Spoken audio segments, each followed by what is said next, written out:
Hi, my name's Stefan, and today I'm going to be giving you a little brief tutorial with just a few tips, kind of similar to what you might learn in your first couple months of voice lessons. Things that you'd have to work on quite a lot to really lock in and to really improve your singing.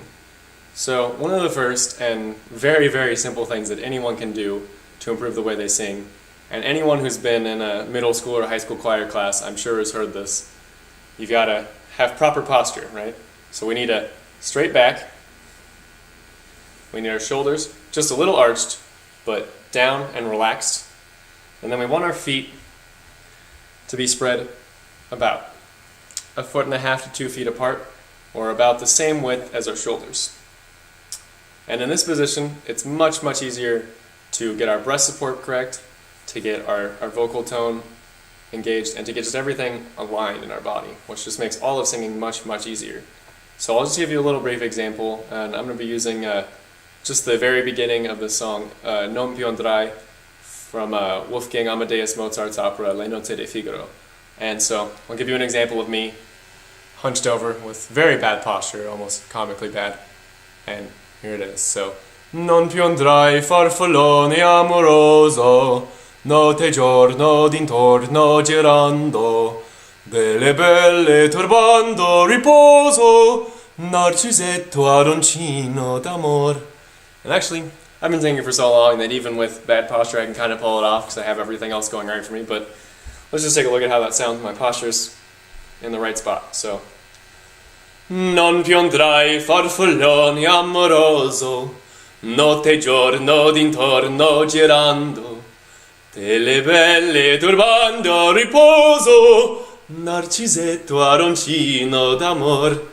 And you can tell already that just even from straightening my back out, getting my shoulders arched, much better tone, much better breath support. Everything just sounds a lot more engaged, lined up. So the next thing we need to talk about is our breath support. And the way that we get our breath supported properly while singing is to engage our core. So our core muscles are right here, the abdomen. And when your core is engaged, it's much easier for your diaphragm to work, to push that air out, and to push it out at a more steady rate. So when your core isn't engaged, your diaphragm kind of has a tendency to suck in really quickly and push out really quickly. When your core is engaged, you almost feel if you take a breath in and out, like it barely moves right here, right? With no core engagement, really big movement in your diaphragm muscles. So when our core is properly engaged, it's going to help us to keep our breath supported. And I'm going to give an attempt at singing without my core engaged, but I'm actually having a little trouble with it. In my first take, it did not go very well, because it's just kind of natural for me now to have my core engaged while I sing. So Non più andrai farfallone amoroso, notte giorno d'intorno girando, delle belle turbando riposo, narcisetto aroncino d'amor.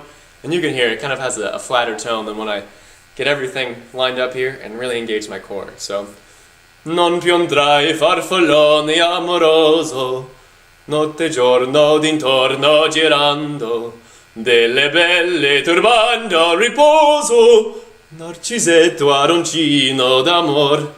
And you can hear that when the core is engaged, everything just sounds much better, it sounds brighter, and it's much easier to sing things when our core is engaged. So if we have a very long line and we don't have that good breath support and core engagement, we're going to run out of breath really quickly. We're going to be wasting a lot of air just because we don't have these muscles and our diaphragm in the right place.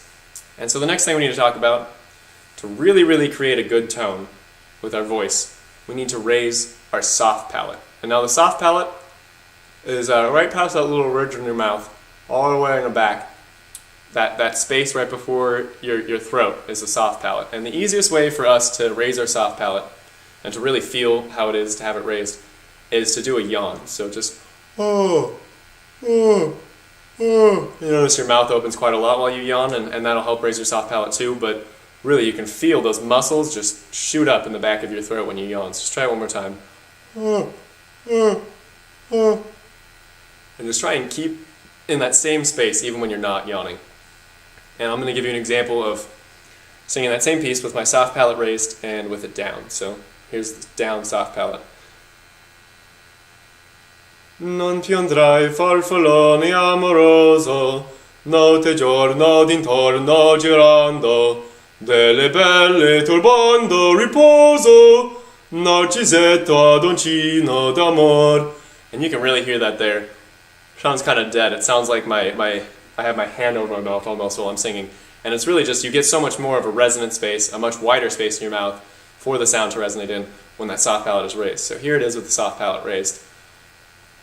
Non piangrai farfallone amoroso, notte giorno d'intorno girando, delle belle turbando riposo, narcisetto adoncino d'amor. And it's so much more bright, so much, the tone is just so much clearer and crisper when that soft palate is up.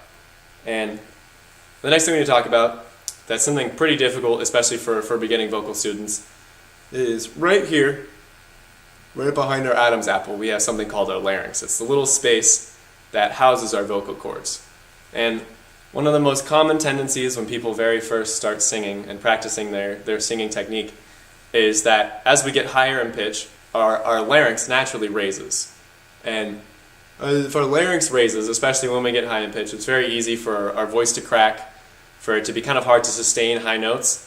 And so it's a tendency we really, really need to work against. So the easiest way I know of to get that larynx to properly stay in its place is to hold your hand right over the top of it and just sing an ascending scale and just feel how your larynx is going to try and move up and just attempt to not let that happen. So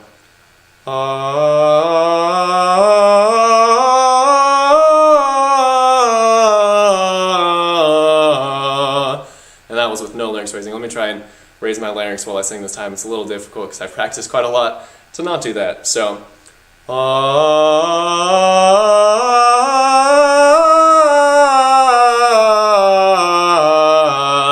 you heard that it got almost a little bit squeaky as I got into the high end of my range. Somehow my voice didn't crack, which I'm actually kind of surprised by. But yeah, so something really simple you can practice is to keep this right here in the right place, keeping it down while you sing up. And the next thing that's a little more difficult to work on is to get the proper vowel shape while we're singing. Now when we speak English, our vowels are very different from the way that they need to be while we sing them.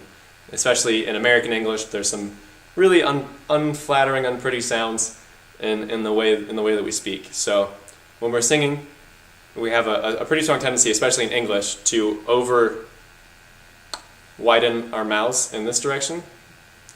And that'll give it kind of a bright, almost nasally tone that we're really not looking for. And what we need to do is get our mouth open and rounded. And so that round, open mouth is going to help with a lot of things. It's going to help keep that soft palate raised. It's even going to help keep our larynx down.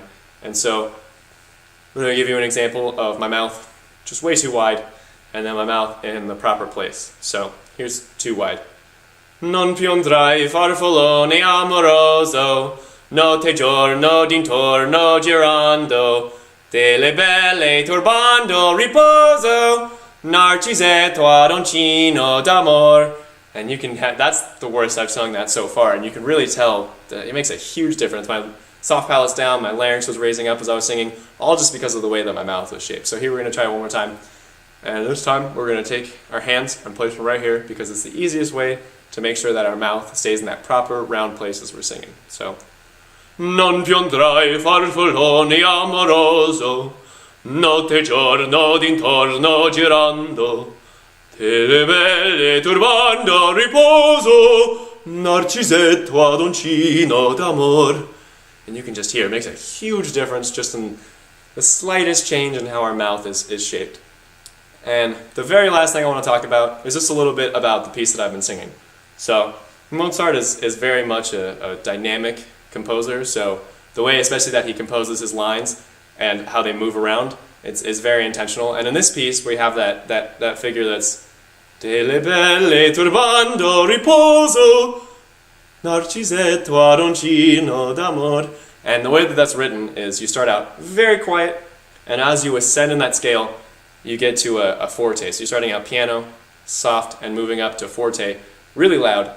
And then as you come back down, it just suddenly gets quieter and quieter as you go down in the other direction. So I'm going to try singing that once with absolutely no dynamics, no musicality at all. So delle belle turbando riposo, narcisetto adoncino d'amor, And that's all in just kind of a mezzo forte range, but here it is as it should be sung, with quite a bit of musicality and some fluidity to it. So, Delle belle turbando riposo, Narcisetto aroncino d'amor.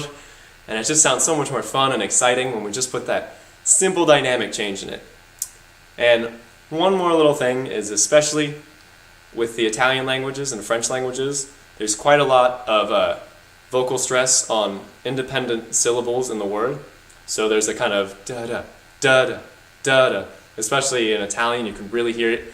And the way that almost all Italian music is composed is that there's a downbeat, so beats 1 and 3 in 4/4 time, and beats 1 and 3/4 time, almost always have a very intense stress on them.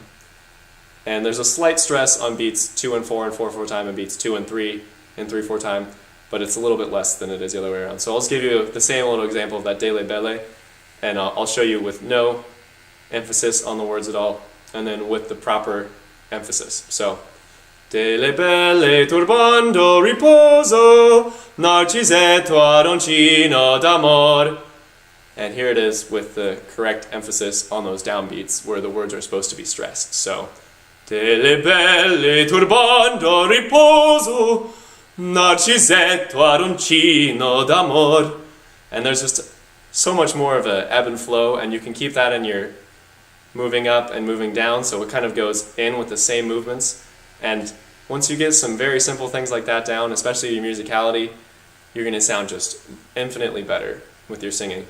And so those are my few simple tips just to help you get started with singing, and I hope that they help you out.